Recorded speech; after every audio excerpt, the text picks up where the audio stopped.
I just want to say about compassion and tenderness, all the great traditions, they really focus on that.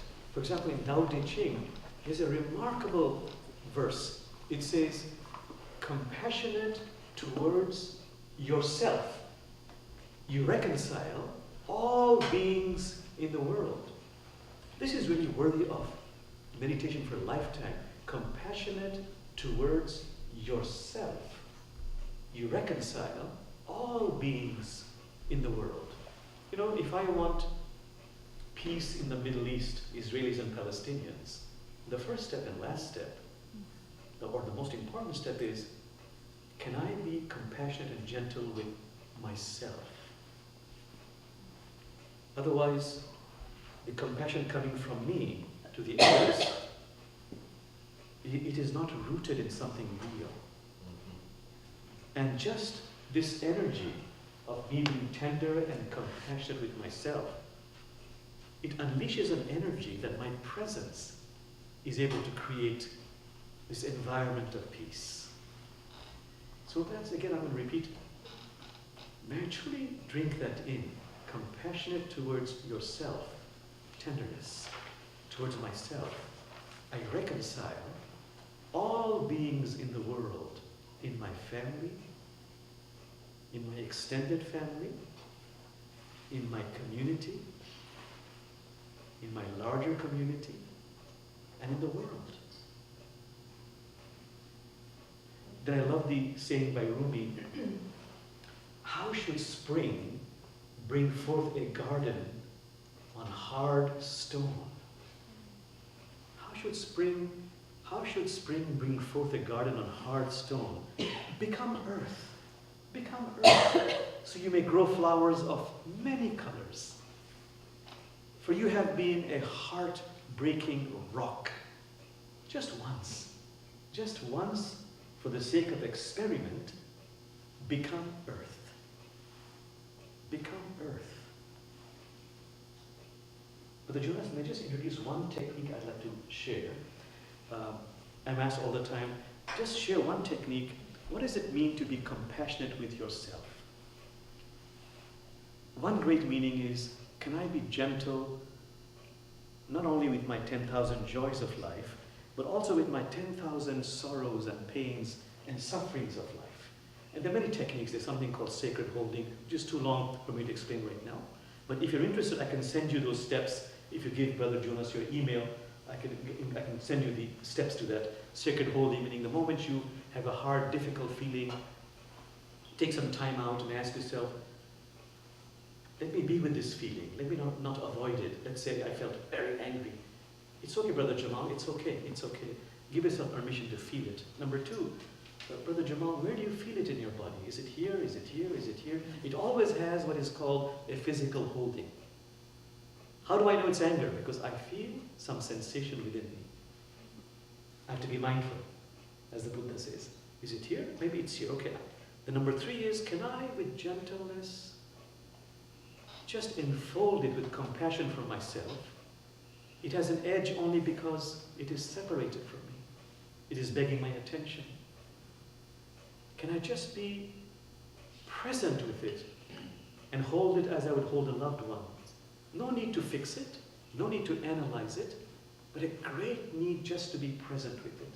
If it moves, move with it. Simply do what Rumi calls sacred trembling with it. Rumi has a poetry about it. He says, I know this sacred trembling is difficult, but this is the process by which something opens and lifts my wings. And then the last step is just be with it. Well, last step meaning there are more steps to it. As you're with it, you can ask it, as you're present with this feeling, do you have a message for me?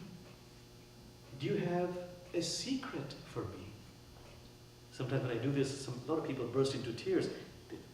Do you have a secret for me? What is you trying to tell me? I'm willing to listen.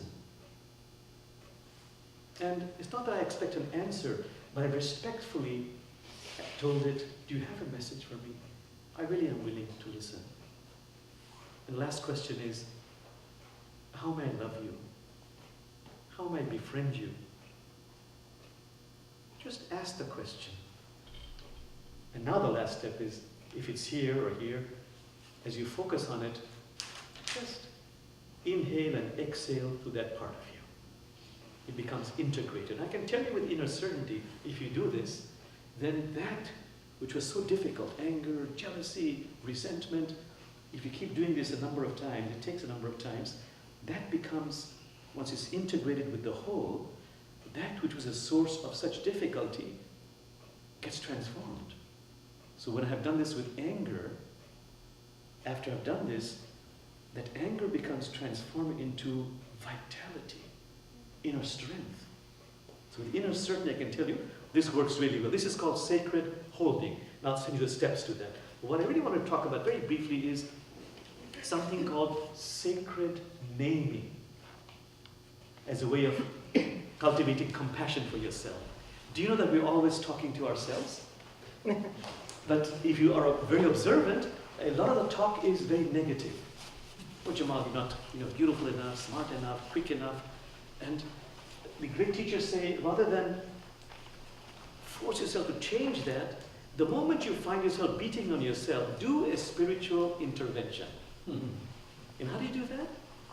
Can you choose a sentence or a word which you can attach to your name, or just that particular word or sentence that if you say it to yourself, it evokes a feeling of mercy, of gentleness. For example, when I was very young, I was told by my parents, what is a word you'd like to use, a word or sentence you can attach to your name, that if you say it to yourself in the self-talk, you will feel a wave of mercy. And I remembered my grandfather, who was a very well-known spiritual healer, he used to call himself Brother. Brother Heda was his name.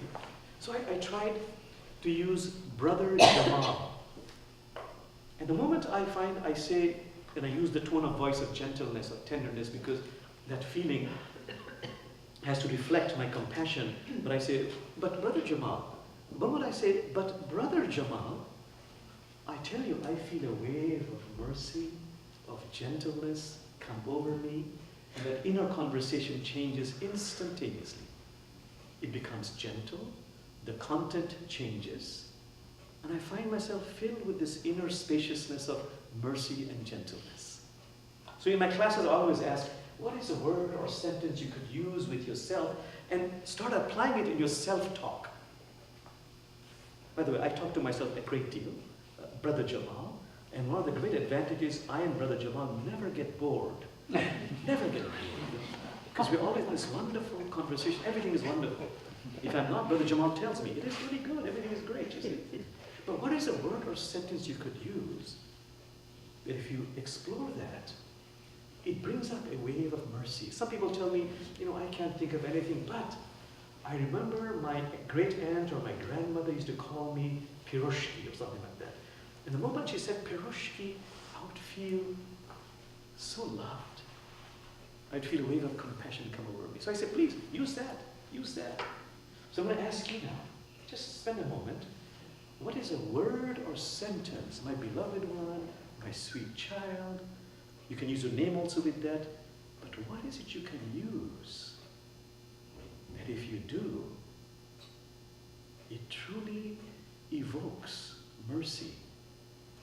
So I'll be quiet. Spend a minute just thinking about it.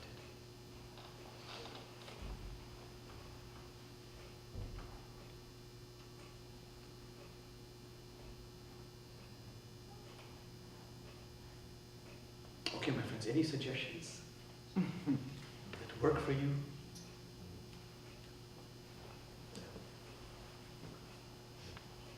Yes, please. A long time ago, when I was a new teacher, a young teacher, I loved the preschool children I worked with. Yes.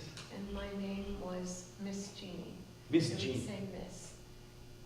First name, which was unusual in those days, but they put the Miss in the front at the school that I started teaching at. And so the relationship I had with my fellow teachers and the little ones that we were with every day was such a happy time. But I was in charge of them and caring for them, and it was just So when you're called Miss Jean, Yes. with that tenderness, with that, it has to be with sweetness of voice. Definitely. You feel that, what do you feel? Oh, sunny days, messy paint, dirty fingers, Yes. little bodies, a lot of noise, a lot of happy, busy times. Children have very little artifice, and that was a beautiful world. Beautiful. So it makes you feel more authentic. Yeah, yeah. Lovely. Thank you for sharing. So, Miss Jean, please continue having a conversation with Miss Jean. Thank you. Thank you. And by the way, I should tell you, we do a lot of surveys. What techniques works really well for you? This technique of sacred naming, if you use it, if you really use it, can make a world of difference. World of difference. I've had heroin addicts come and tell me, nothing has worked, but you know, I tried to be gentle with myself by calling myself beloved child. It's okay if you've lapsed. It's all right. I'm here to support you. It's okay. We must do this work, but let's do this with the energy of love. I'm here to support you. It's okay. They said that has really helped. So if it works, not all the time, but even with heroin addicts, I know that it has a powerful effect to be gentle, merciful, and loving with yourself. But if you use it again and again.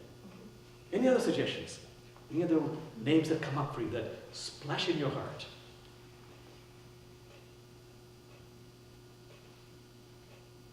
Splash. Yes, that's splash. That's a wonderful Surprising word. That splashes in my chest. Be brave, suggest one. Try one. Yes. I like the name Daniel. Because Daniel. people call me Danny or Dan, but Daniel's a very old name. So he's carrying a lot. And but he's also a dreamer. Visionary. Visionary. You know. So speaking to myself as Daniel, I think I'm related to myself in a fuller sense, in an older sense. And it's not just that there's something, not just speaking to him with what he's coming to me with, that's a problem, but also he's coming to me with wisdom. So when you say Daniel, you feel more complete, more empowered, Yeah. more empowered, more complete. To my fuller self. Yes, yes, yes. And really, life is about evolving into the fullness of my being. So, Danielle, you with affection, it brings you to that place. Thank you, thank you. Okay, one more. We must have one more. Make one up. Yes, Just to say to myself, my dear one. my dear one. That's beautiful. Yes, I don't know, it's an old-fashioned kind of way. yes, but it does the trick. Yeah. Yes. And what happens if you tell yourself, my dear one? It just feels very soft and tender. Lovely. Please keep on using it. So my request to you is, please, and know that, of course, it's an ancient technique, but if you truly use it as often as you can, particularly invoking a feeling and a tone of compassion, two things happen. One is, it really makes you evolve into the fullness of your being, and it's the best way to transform the ego and open up the heart if you keep talking to yourself with that sacred name which you address to yourself. But also what happens is, if you address yourself with that sacred name, and especially in that tone of compassion and sweetness, what happens is, in your dealing with others, you find that you are much more gentle, you're much more compassionate, and their response is amazing. I've been amazed by what I've been told, that when they've tried it, not only did it fill themselves up with fulfillment, but the relationship with the outside world also changed. Because they found themselves talking with compassion, relating with compassion, connecting in a compassionate way. A technique which really works for me and a lot of my friends is, as often as possible, touch my heart. Like, you know, thank you, touch your heart, thank you, you know. You were able to reach a place in time, oh, thank you, you know, just touch your heart as often as possible, and that will be an act of fantastic compassion. That was helpful today when you Yes, did that yes, whole thing. yes, but make it happen to do it as often as possible, Yeah. to touch the heart. I mean, I'm touching my heart all the time, unconsciously, you see. Oh, thank you so much. Brother Jonas has been so gracious. You know, I really am very grateful, very grateful.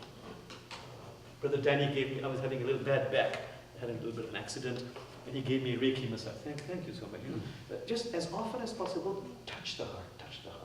Something about touching the heart, it deepens the compassion, it deepens the connection with the heart, and especially in the energy of gratitude. No matter how little, how medium, how big. Thank you, thank you. Today was a sunny day. Thank you, God. Thank you. That'll be very wonderful. Thank you, thank you.